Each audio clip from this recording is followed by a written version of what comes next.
있잖아. 나 요즘에 메이크업 안 하고 생얼로 나가도 휴대전화 없이 못 나가겠어. 진짜 소셜 네트워크라고 하잖아 그거. 카카 그거 뭐 이렇게 해야 되는 것들 못하면 마음이 막 불안하고 막 그래. 그 초콜릿. 나도 나이 먹었나 봐. 왜? 우리 자식들, 강아지 같은 우리 자식들 없으면 못 살겠어. 아, 그렇구나. 나는 말이야. 난 미식가 아니니. 이 맛있는 걸 먹을 때 그 짜릿짜릿함. 아우, 진짜. 생각만 해도 너무. 시끄러워. 뭐야, 우리 근데- 모두 다 진짜 이러면 안 되는데. 이거 다 우상이야. 그래. 이게 무슨 우상이니? 이거 다 우상이야. 에이, 먹을 거 그러면 어떡하라고. 아니야, 이거 다 우상이라고 그랬어. 그래. 먹지 말라는 얘기야. 하나님보다 부탁드려.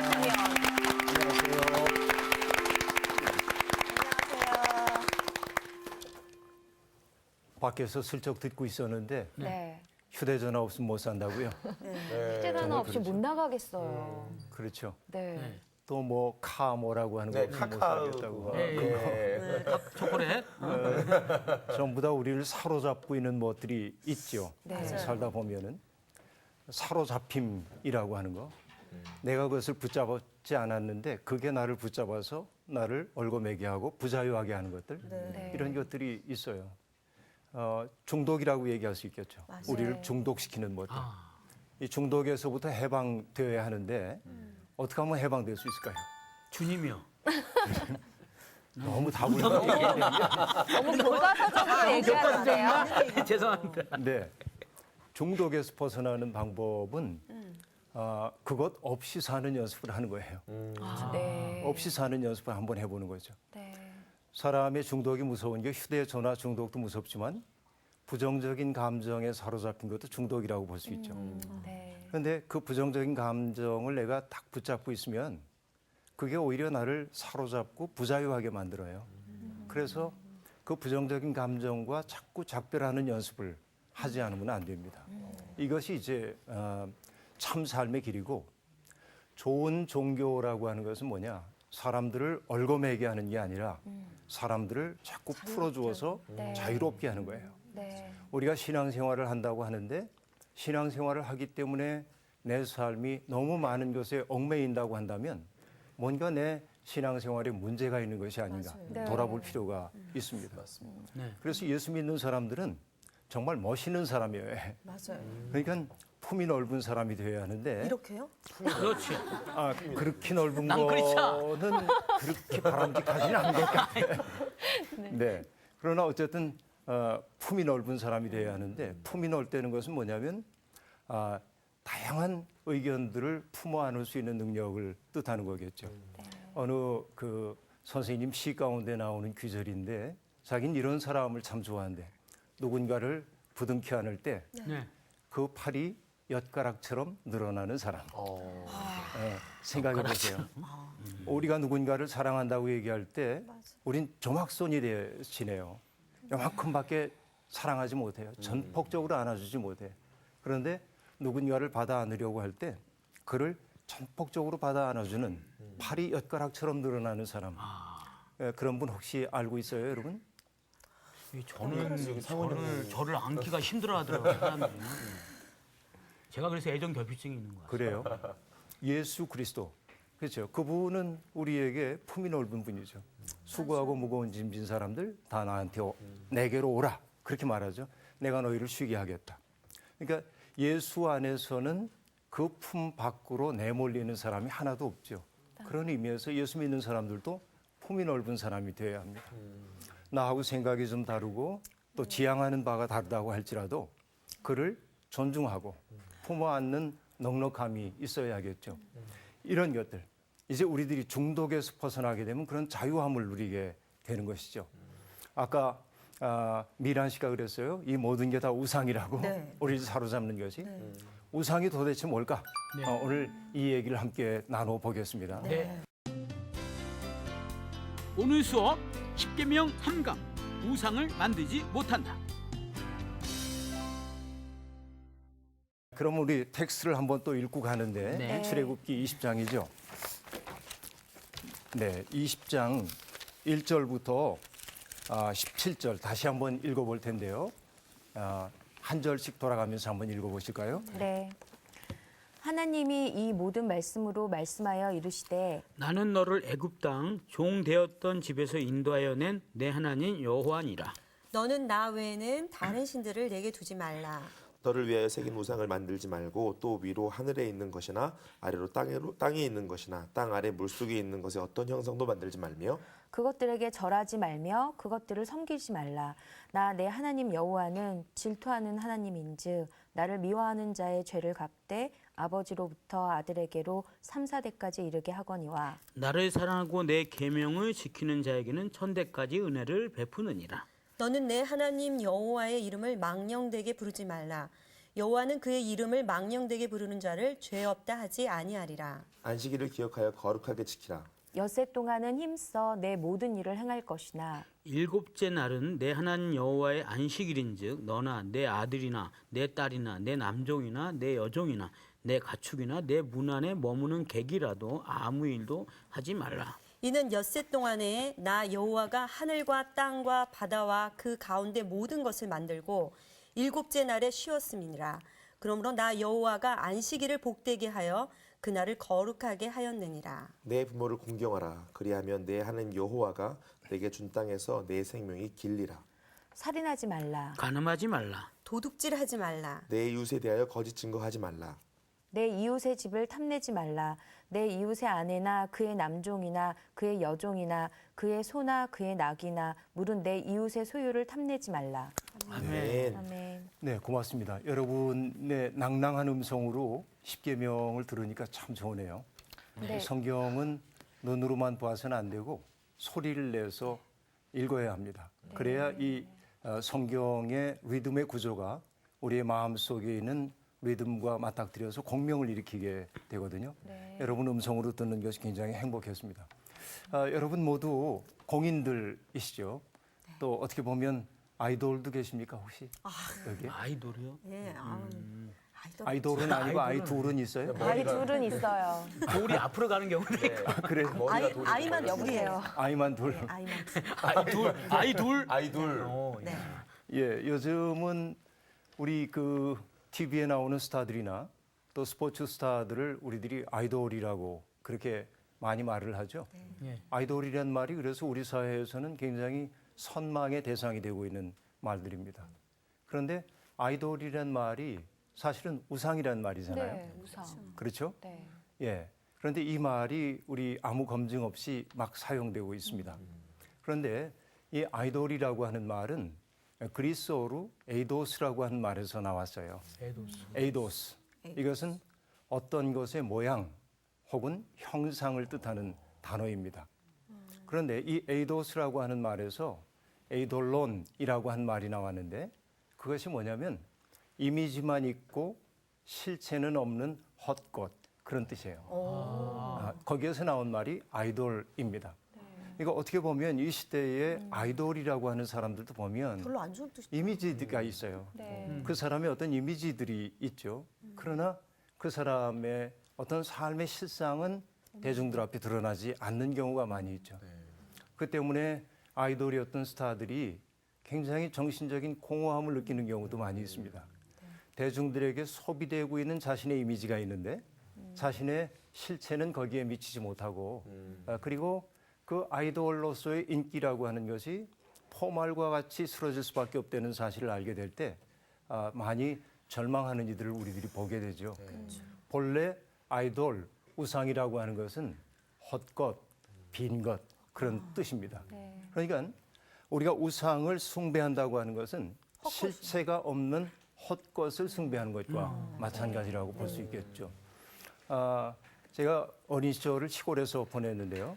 시골에서 여러분 시골에서 혹시 사신 분 계세요? 네, 시골에. 아 시골에서 사셨어요? 나는 상훈 씨가 시골 분위기가 나서 제가 어디서 굉장히 도시남인데. 네. 아무도 평창 쪽 뭐. 도시남인데. 아 그래요? 목사님 너무 위트 있으시다. 네. 지금 웃음이 나와요? 강남에서 다들 컸잖아요. 즐거워하잖아요. 네, 시골에서 자랐는데 제가 어린 시절을 보낼 때는 전기도 안 들어오던 때입니다. 그러니까 전기가 없으니까 형제들이 주로 했던 일들이 뭐냐면 아랫목에 앉아서 누워서. 이불 이렇게 깔아놓고 발 집어넣어 놓고 이야기 나누는 거죠. 옛날 이야기 전부 나누고 그러죠. 고구마 있고 감자 하면서. 근데 이제 가끔 가다가 1년에 한두 차례씩 면사무소에서 영화를 상영한다고 하면 신나. 영화 상영하면 마을 사람들이 전부 이제 영화 보러 가잖아요. 근데 영화를 보고 돌아올 때 형들이 동생들을 올리기 위해서 꼭 들려주는 얘기가 도깨비 얘기 있습니다. 그리고 형들이 앞서가죠. 근데 도깨비 얘기 되게 어떤 거예요? 산길을 가는데 무서워. 갑자기 도깨비가 나타나가지고 씨름을 하자고 얘기했고 너 나한테 씨름 치면은 어떻게 한다. 이래서 죽어라 하고 씨름을 했는데 안 지려고 정말 기진맥진해서 쓰러질 무렵이 됐을 때 새벽 닭울음 소리가 들려오고 그러자 도깨비가 가는 거죠. 네. 왜냐하면 빛이 들어오면 도깨비는 설 자리가 없기 때문에 도깨비는 어둠에 속한 거죠. 그러니까 빛이 밝아오기 시작하면 사라지죠. 도깨비가 간 다음에 지쳐 쓰러졌다가 나중에 보니까 피 묻은 쌀이 빗자루하고 밤새도록 씨름했더라. 뭐 이런 이야기 도깨비 얘기 많이 들으면서 살았어요. 근데 이게 우리에게 들려주고 있는 굉장히 재미나는 부분이 있어요. 그건 뭘까요? 우리가 사실 이거 아니면은 이거 놓치면 내가 죽을 것 같은 것들, 그렇죠? 그런 것들의 실체가 사실은 빛이 비춰지면은 아무것도 아닌 헛것인 경우가 많이 있고, 그렇죠? 보잘것없는 것들 때문에 우리들이 온통 붙잡혀서 살고 있는 경우가 있죠. 네. 이런 것들을 우리들이 우상이라고도 얘기할 수 있겠죠. 이렇게 한번 접근을 해보자고 하는 겁니다. 그런데 여러분, 우리나라에서 우상을 숭배하지 말라고 하는 말, 이 말을 들으면 여러분 어떤 느낌이 먼저 딱 떠오르나요? 우상 숭배하지 말아라. 저는 이렇게 갑자기 그 옛날에 그 제사에 대한 게 많이 그렇죠. 떠오르거든요. 예. 그래서 이제 제사에 장승 절하지 같은 말고. 거? 예, 뭐 장승 같은 거. 미신 뭐. 네, 맞아요. 미신 그런 그런 거. 전부 이제 우상 숭배하면 이제 우리 그런 것들 떠올리도록 그렇게 돼 있죠. 그러니까 우리나라에서 우상 숭배를 하지 말아라 하는 말은 상당히 배타적인 언어로 사용되곤 합니다. 기독교가 믿고 있는 하나님 이외에 다른 어떤 것도 믿어서는 안 된다. 이런 말로 사람들이 쉽게 받아들이게 되는 거죠. 여기에 대해서 우리들이 좀 따져봐야 할 부분들이 좀 있습니다. 조심스럽긴 하지만은 그런 거죠. 그래서 우상을 숭배하지 말라고 했기 때문에 많은 독실하다고 스스로 믿고 있는 신앙인들이 어떤 일들을 저지르냐면 학교에 세워져 있는 단군상을 잘라버린다든지, 그렇죠?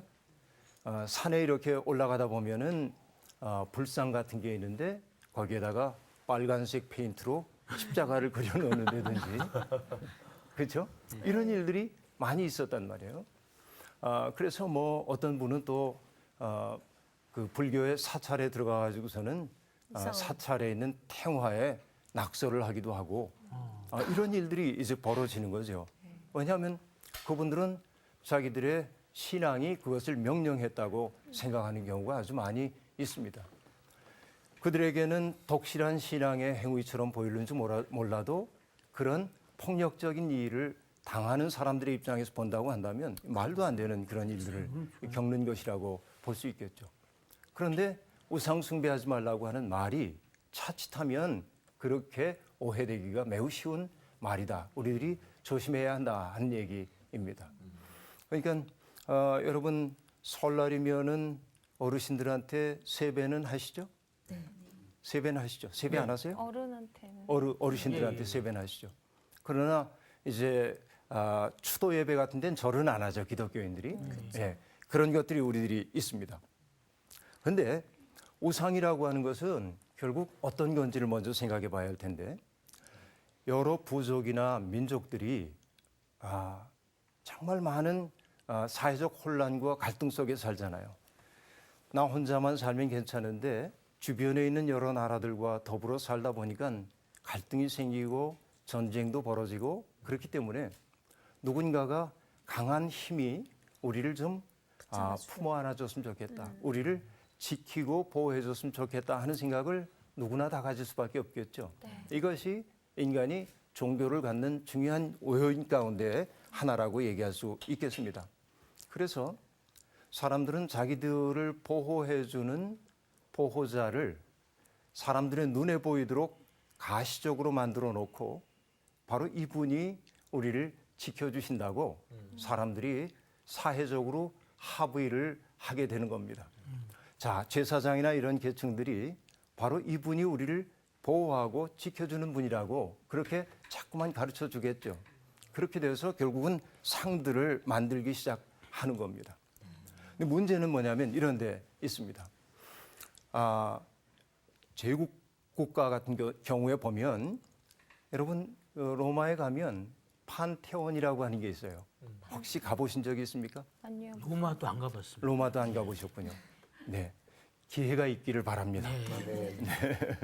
가자. 그 염원이 지극하면 이루어진다고 그래요. 아멘. 네, 그렇죠.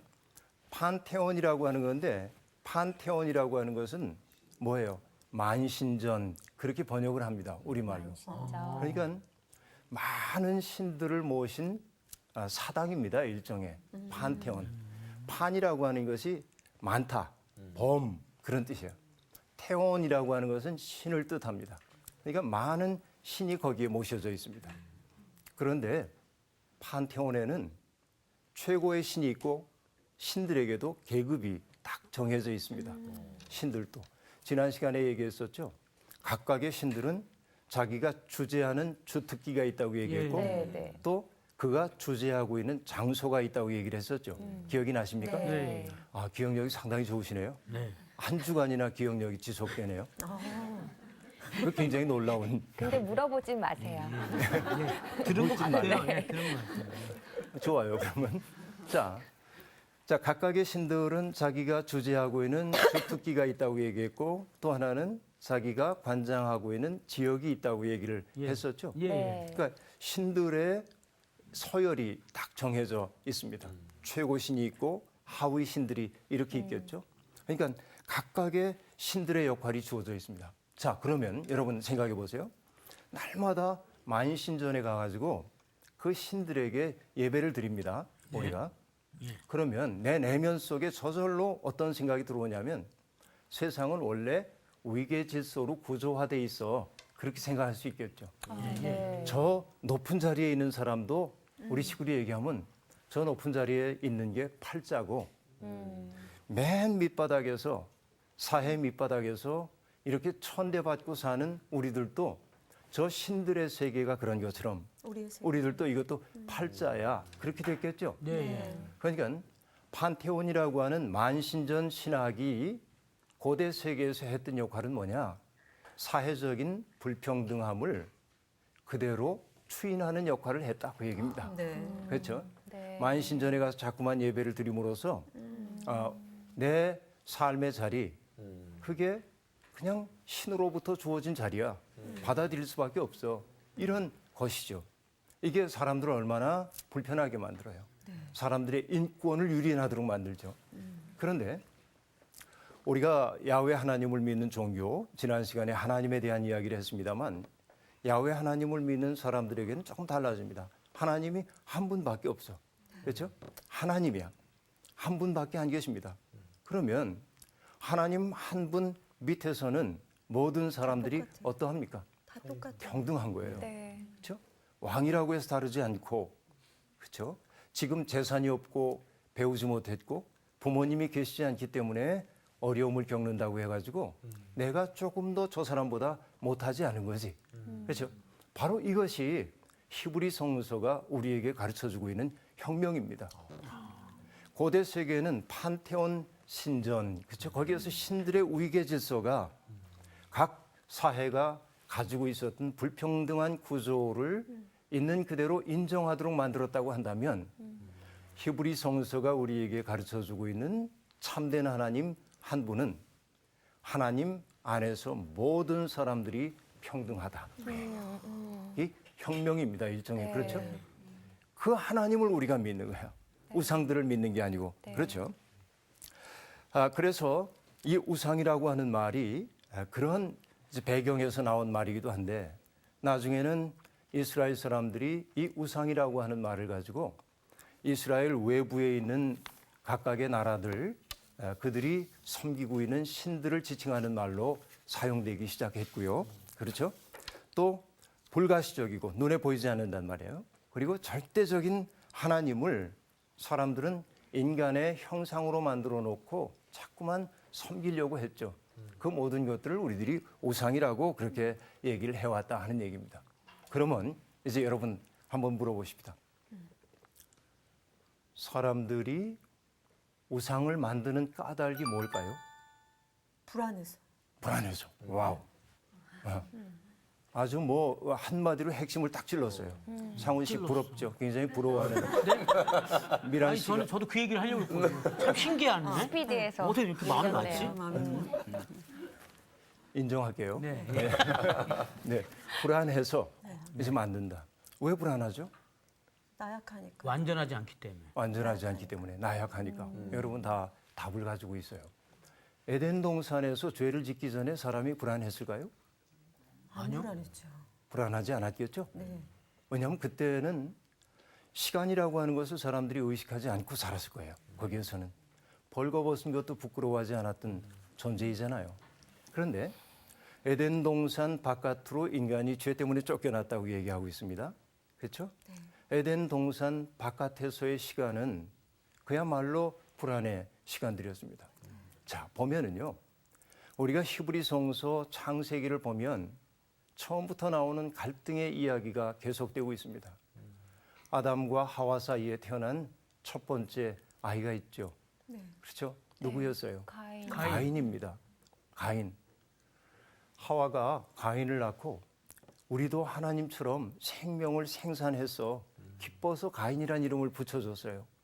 그런데 두 번째 아이 아벨을 낳았잖아요. 네. 이 둘 사이에 경쟁 관계가 형성이 된 겁니다. 그러다 보니까 어떻게 됐죠? 가인이 아벨을 죽였어요. 여러분, 에덴 동산 이후에 태어난 첫 번째 사람인 가인이 형제 살해자가 되었다는 우울한 사실. 이것이 여러분 인간의 역사가 본질적으로 불안이라고 하는 사실을 우리에게 보여줍니다. 함께 살라고 하나님이 주신 형제를 경쟁의 대상으로 바라볼 수밖에 없는 그런 상황 속에 있었단 말이죠. 그렇죠. 이것이 이제 인간에게 근본적 불안을 만들어내기 시작합니다. 가인이 아벨을 죽이긴 했지만 하나님이 가인을 벌하지 아니하시고 오히려 가인에게 표를 주셔서 가인을 해치는 사람에게 하나님이 벌을 내리시겠다고 얘기합니다. 가인의 표를 주셔서. 근데 가인이 동생 아벨의 피를 흘린 이 땅을 떠날 수밖에 없습니다. 떠나가서 점점 옮겨간 것이 어디라고 얘기하고 있죠? 동쪽이요. 에덴의 동쪽. 예. 그렇죠. 에덴의 동쪽이라고 얘기합니다. 1960년대에 영화가 있었죠. 에덴의 동쪽이라고 하는 영화. 주연 배우가 누구예요? 우수에 찬 제임스 눈동자의 제임스 딘. 그 멋진. 기억이 없으시죠? 그게 에덴 아주 한참 돼서. 네.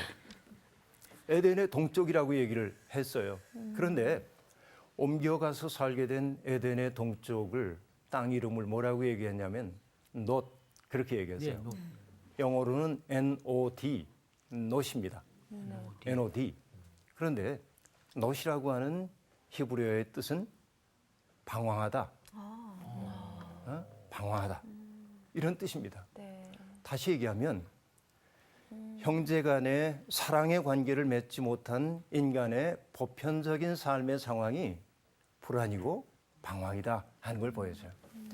우리들 모두가 에덴의 동쪽에 지금 살고 있는 거죠. 어떤 의미에서는. 우리는 모두 다 놋 땅의 주민들이라고 얘기할 수 있습니다. 그렇죠. 그래서 항상 우리는 불안해. 뭔가. 그래서 지금 사회가 다 경쟁 구도에서 다들 모두들 불안해하고 있는 것 같아요. 그렇죠. 보면. 예. 그래서 이 불안을 다른 말로 얘기하자고 한다면, 불안을 다른 형태로 얘기하자고 한다면, 안식 없음이겠죠. 안식이 없는 거지. 나중에 우리가 안식일 계명 얘기할 때도 살펴보겠습니다만, 그러니까 결국 안식이 없다고 하는 것은 뭐냐? 내 마음이 마땅히 있어야 할 자리에 있지 못하다. 그리고 내가 땅에 뿌리를 내리고 살지 못하는 것 같다. 그런 느낌이죠. 여러분, 어린 왕자를 썼던 생텍쥐페리를 아시죠? 네. 그분의 글을 읽다 보면 이런 말이 나옵니다. 사람들은 참 불편하겠어. 왜냐하면 뿌리가 없으니까 말이야. 그렇죠? 뿌리가 없기 때문에 늘 떠돌 수밖에 없어. 이게 인간의 운명이란 말이죠. 죄로 말미암아서 하나님과의 관계가 망가지고 이웃과의 관계가 망가진 사람들이 내면 속에 가지고 있는 보편적 정황은 뭐냐? 불안하다 그 얘기죠. 뭔가 불안해. 그래서 이 불안한 마음을 누군가가 좀 붙들어줬으면 좋겠어. 그렇죠? 그래서 사람들은 정말 이 붙들어줄 수 있는 뭔가를 찾습니다. 이거를 사회학적 용어로 얘기하자면 불안의 대용물을 찾는다. 내 불안을 잊게 해줄 수 있는 뭔가를 찾는 거예요. 여러분이 생각하기에 현대인들이 추구하고 있는 불안의 대용물들이 어떤 건가요? 아까 나왔던 핸드폰, 술, 핸드폰. 저희 관계. 제가 아는 아이는 불안하니까 항상 자고 있던 그 이불 있죠. 이불을 항상 이렇게 뜯어야지 잠을 잘 수가 불안하기 있고. 때문에. 그리고 어떤 애기들은 이 손가락을 빨더라고요. 손가락 빨고. 불안하니까. 저희도 불안해서 먹는 거잖아요. 보험도 많이 들고. 보험도 많이 들고. 결국 사람들이 재물에 집착하는 것도 나의 불안한 삶을 돈이 많으면 뭔가 이게 보장해 줄 거라고 하는 생각 때문에 집착하게 되는 거죠. 인간의 삶이 불안함이 없다고 한다면 뭔가에 애집하는 일은 좀 적어질 거예요. 그래서 내가 불안하지 않고 평안해. 그러면 누군가에게 집착하거나 뭔가에 집착하는 일들을 하지 않는단 말이죠. 네. 사람은 자기의 불안을 해결하기 위해서 뭔가 필요로 하는 존재입니다. 마음속에 목마름을 가지고 있어요. 그런데 사람들은 세 가지 종류의 불안을 해소하는 방법들을 가지고 있습니다. 그 첫째가 뭐냐면 이 세상에 있는 외적인 대상들, 다시 얘기하면 물건들을 자꾸만 소유함으로 내 불안한 마음을 달래려고 하는 경우가 있습니다. 치장하는 거. 어떤 사람들은 명품 같은 거 많이 사서 예. 그죠? 남들로부터 내가 구별되기를 원하고 남들에게 뒤처지지 않는 것 같은 느낌을 받고 싶어 하죠. 네. 그 나온 씨 집에 가봤더니 이태리 가구가 있는 걸 보고 미란 씨가 그래요? 안 가봤어요. 이렇게 되는 거 아닙니까? 깜짝 놀라시네. 없어요? 없을 것 걸요? 같아요. 이태리 가고 있어? 없습니다. 네. 없어요. 네. 근데 미란 씨가 가서 보고 나서 부러워가지고 나도 저거 없으면 난 못 살아. 이렇게 살게 된다고 한다면 미란 씨는 뭐냐면 뭔가에 매여 있는 존재인 것이죠. 내면 속에 충족감이 없기 때문에 그런 것들을 자꾸만 구하게 되는 거죠. 물건을 가지고 불안을 이겨내려는 사람이 첫 번째로 있어요.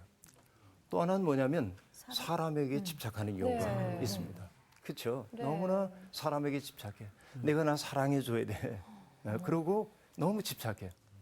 정말 아름다운 사랑의 관계라고 하는 것은 집착하는 관계여서는 안 되거든. 네. 이 얘기는 잠시 후에 우리들이 좀 해볼 텐데요. 네. 네. 그런데 사람 속에는 물건으로 채워지지도 않고 또 사람으로도 채워지지 않는 빈 자리가 있단 말이에요. 그렇죠. 그건 뭐냐면 하나님으로만 채워질 수밖에 없는 부분이 있어요. 하나님 자리. 이게 하나님 자리. 하나님 자리고. 아이고 저렇게 전문 용어를 하나님 자리. 맞아. 네. 놀랍습니다.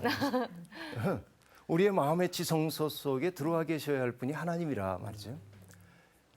하나님이 내 마음의 지성소 속에 들어와 계실 때 우리가 느끼는 것이 뭐냐면 풍랑이 있는 난바다를 지나서 안락한 안전한 포구에 와서 닻을 내린 느낌이라고 할까? 하나님이 내 속에 들어오시면 마음의 그런 평강을 우리들이 느끼도록 되어 있죠. 이게 신앙이 가지고 있는 신비라고 얘기할 수 있습니다. 그런데 오늘날 사람들은 자기가 가질 수 없는 것들이 많으니까 소위 아이돌 스타들에게 열광함으로써 자기를 잊고 싶어하는 경우가 아주 많이 있습니다. 맞죠? 그런 것들입니다. 금방 얘기했던 불안의 대용물 만드는 이야기에서 여러분 딱 떠오르는 게 뭐가 있어요? 출애굽기 32장인데 거기 뭐가 나올까요? 그러니까 32장이요. 예, 금송아지. 맞아요. 맞아, 금송아지. 금송아지 만드는 맞아. 거죠. 모세가 하나님을 만나러 시내 산에 올라가자 불안해서. 기다리던 백성들이 불안해졌어. 그래서 우리를 이끌 신을 만들어 달라고 얘기했습니다. 그래서 아론이 금부치를 모아오라고 얘기했고 그것을 녹여가지고 금송아지를 만들죠. 그런데 그 금송아지를 사실은 우상으로 만든 건 아니고 사람들이 불안해하니까 우리를 인도하신 하나님이시여라고 얘기하기 위해서 만들어 놓은 거예요. 그렇죠? 우상을 만들었다기보다는 불안의 대용물을 만들어 놓은 겁니다. 이거라도 보면서 마음의 위안을 얻으라고 얘기하고 있는 거죠. 그래서 오든이라고 하는 시인은 이런 말을 씁니다. Wait without idols. 그래서 우상 없이 기다려라. 믿음이란 그런 거다. 불안해하지 말고 그렇게 얘기하고 있습니다. 그런데 오늘날 목사인 제가 보기에 안타까운 현실들이 있습니다. 정말 어느 목사님들은요, 이제 은퇴하실 무렵이 되면 조금 불안하신가 봐. 그래서 당신의 이름으로 된 예배당도 만들고 또 어떤 재단도 만들고 전부 그러시는 모습들을 종종 봅니다. 그런데 그거 뭐 때문이냐면 wait without idols 이걸 못해서 그래. 그렇죠? 자신의 허명을 남기고 싶은 마음이 사람들 속에 있습니다. 이런 것들도 어찌 보면 우상이라고 얘기할 수 있겠죠. 네. 자, 그런데 오늘 우상을 숭배하지 말아라 하는 이 계명에서 정말 중요한 대목 우리들이 지금 얘기할 차례예요. 다시 한번 20장을 보세요. 네. 거기에 보면요. 4절, 3절과 4절 한번 읽어 주시겠어요? 너는 나 외에는 다른 신들을 내게 두지 말라. 네. 너를 위하여 새긴 우상을 만들지 말고 또 위로 하늘에 있는 것이나 아래로 땅에 있는 것이나 땅 아래 물속에 있는 것의 어떤 형상도 만들지 말며. 네, 거기까지만 하죠. 네. 너를 위하여 새긴 우상을 만들지 말고 그렇게 되어 있죠. 네. 새긴 우상. 그러니까 우상을 새기다 하는 말인데 그 단어는 정을 가지고 뭔가를 쪼다라고 하는 단어와 관계 있습니다. 네. 돌이나 나무를 가지고 쪼개다. 우상을 만들기 위해서는 망치를 들고 정이나 끈을 가지고 쪼아야 되잖아요. 네. 이걸 보고 무심히 지나가고 있었습니다. 그동안.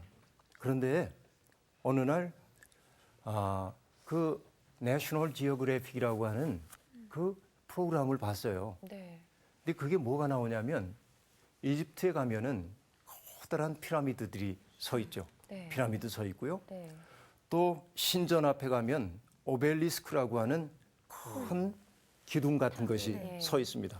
위에는 피라미드 모양으로 되어 있고 밑에는 정사각형 혹은 직사각형으로 되어 있어요. 세상에서 제일 큰 건 32m쯤 된대요. 그리고 이집트의 룩소르에 있는 카르낙 신전 앞에는 24m가 되는 오벨리스크라고 하는 게 있습니다. 이것은 태양신 레를 기념하기 위해 만든 것이에요. 그래서 레를 기념하기 위한 부조도 새겨놓고 이 오벨리스크를 만든 왕들의 업적들을 옆에 새겨놓기도 하고 그랬습니다.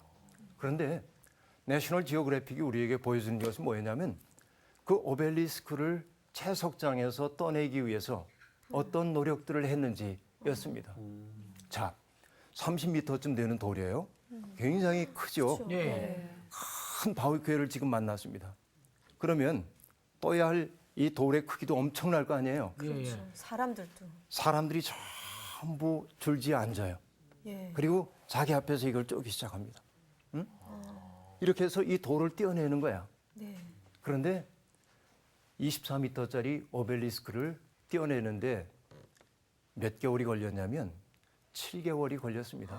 수없이 많은 사람들이 7개월 동안이나 걸려서 이걸 떼어내요. 그럼 여러분 생각해 보세요. 오벨리스크가 하나만 있었던 것도 아니고 그렇죠. 또 피라미드를 만들기 위해 엄청난 돌들을 떼어내고 그런 일들을 했다고 생각해 보면 여러분 태어나서 노동력이 생기는 순간부터 그렇죠? 사회의 위계 질서 맨 밑바닥에 있었던 사람들이 해야 했던 일은 뭡니까? 정을 붙잡고 망치를 들고 쪼아내야 되는 거야 이걸. 그렇죠? 그것도 여러분 이집트가 오죽 뜨거워요. 그렇죠? 너무나 뜨거운 곳이죠. 햇살 한 점, 그늘 한 점 없는 떼약볕 밑에서 망치를 들고 이걸 쪼입니다. 평생 이 일을 합니다. 그 일을 했던 사람들이 결국 누구예요? 노예죠. 히브리들이야, 히브리들. 그렇죠? 그러니까 뭔가를 쫀다라고 하는 것은 그 말 자체가 주고 있는 고통이 있는 거야. 고통의 기억들이. 그렇죠? 그러니까 너를 위해서 새긴 우상을 만들지 말아라 하는 얘기는 뭐냐면 종교를 빙자해가지고 사람들을 부자유하게 만들고, 그렇죠? 종교를 빙자해서 사람들의 노동력을 강제로 동원하는 일들 그만둬라 그런 얘기이기도 합니다. 예. 이게 강력한 메시지인 거예요. 자, 애굽이라고 하는 땅 거기는 바로를 정점으로 하고 피라밋 신분 구조에 의해서 밑바닥 사람들이 천대받고 있는 삶의 구조였다고 한다면 야훼 하나님은 이들을 이끌어서 가나안 땅으로 인도하시는데 아까 얘기했지만은 판테온 구조 속에서는 사람들이 자기들의 신분 질서를 당연한 것으로 받아들이고 살았어. 그런데 이들이 지금 출애굽해가지고 가서 살게 될 새로운 세상에서는 뭐예요? 판테온 구조가 아니라 하나님 한 분만이 왕이시고 모든 사람들은 다 평등한 거야. 형제 공동체를 이루는 거야. 그렇죠. 그러니까 새긴 우상을 만드는 이런 일들을 통해서 인간을 빈간화시키는 일 하면 안 된단 말이죠.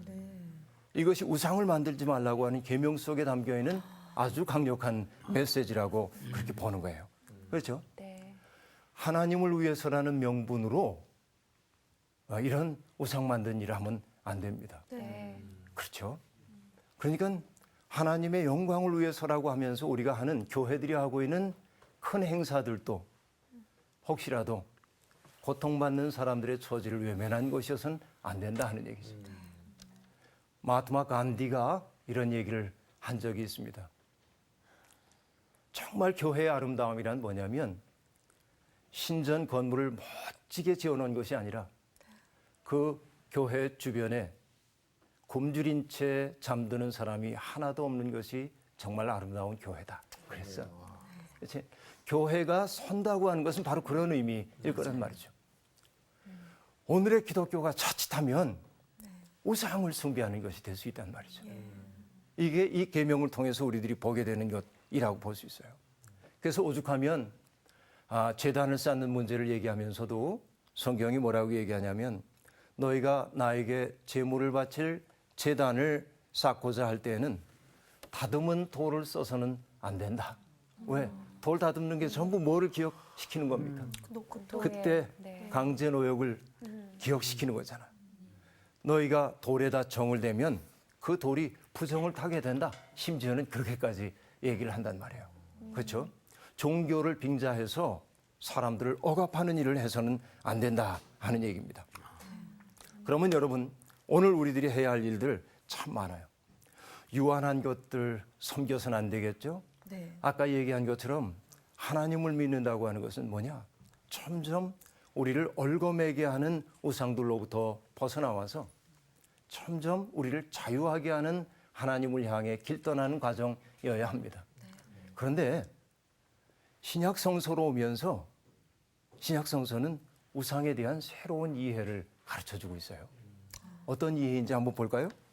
골로새서 3장 5절을 한번 보실래요? 골로새서 3장 5절 읽어주시죠. 그러므로 땅에 있는 지체를 죽이라. 곧 음란과 부정과 사욕과 악한 정욕과 탐심이니 탐심은 우상 숭배니라. 네. 우상 숭배가 뭐라고요? 탐심. 탐심이 우상 숭배다. 과도한 욕망을 탐심이라고 얘기하는 거죠. 과도한 욕망. 자, 두 가지만 구분해 보겠습니다. 네. 하나는 욕구이고 또 하나는 욕망입니다. 어떻게 다를까요? 욕구는 자연스러운 어떤 그치. 현상들의 그런 것 같고요. 욕망은 가지고자 하는 어떤 취하고자 하는 그런 바를 얘기하는 거 아닐까요? 네. 이게 어떤 간단하게 얘기하면 욕구는 하나님 주신 본능이고요. 그리고 욕망은 하나님 주신 본능이 아니라 내가 갖는, 아하. 내가 욕심을 부리는. 오케이. 자, 이렇게 정리를 해봅시다. 욕구라고 하는 것은 어디에서부터 출발하는 거냐면 몸으로부터 출발하는 거예요. 네. 목말라, 네. 네. 네. 배가 고파, 졸려, 자고 싶고 먹고 싶고 마시고 싶죠. 이게 욕구입니다. 그러니까 좋은 세상은 어떤 세상이에요? 사람들이 필요한 욕구가 채워지는 세상이 좋은 세상입니다. 그렇죠. 욕망은 어디서부터 출발해요? 마음으로부터 출발하는 거예요. 그렇죠? 그런데 이 마음이 문제라고 항상. 문제야. 그렇죠? 마음이 문제야. 내 마음 나도 몰라. 네. 어디 가사 같은 마음을 어떻게 다스릴 수 있을까? 그래요. 이 마음이라고 하는 게 욕망이라고 하는 게 뜬구름 잡는 것처럼 많아지도록 만들죠. 이것이 탐심입니다. 결국은. 사탄이 이 세상에서 하는 일은 뭐냐? 마음을 우리 흔드는 속에 끊임없이 욕망을 주입합니다. 그 욕망 채워져야 너 행복한 거야. 이렇게 얘기함으로써 우리로 하여금 사탄의 손아귀에서 벗어나지 못하도록 만듭니다. 그래서 이 시대에 우리들이 우상으로부터 벗어나는 길은 뭐냐면 내 마음이 내게 요구하고 있는 그 과도한 욕망에 대해서 됐네 이렇게 말할 줄 아는 능력을 얻는 거예요. 됐다고. 됐어. 됐다니까. 보다 좀 난 약하게. 이거로 됐어. 만족해. 이런 겁니다. 그렇죠. 우상이라고 하는 것이 우리를 붙잡아서 우리를 자유롭게 살지 못하도록 하는 것들이 우상임을 우리들이 봤죠. 네. 여러분 다른 종교의 신상이나 이런 것들만이 우상이 아니라 우상은 바로 우리의 내면 속에 있고 사회 제도 속에 있고 그렇죠. 우리의 마음 속에 있다는 사실을 알게 됐습니다. 이 우상들로부터 놓여나서 해방된 자유를 누리시길 바랍니다. 네. 네, 됐네. 고맙습니다. 네. 네, 감사합니다. 됐거든. 됐거든. 됐네, 됐네. 됐거든.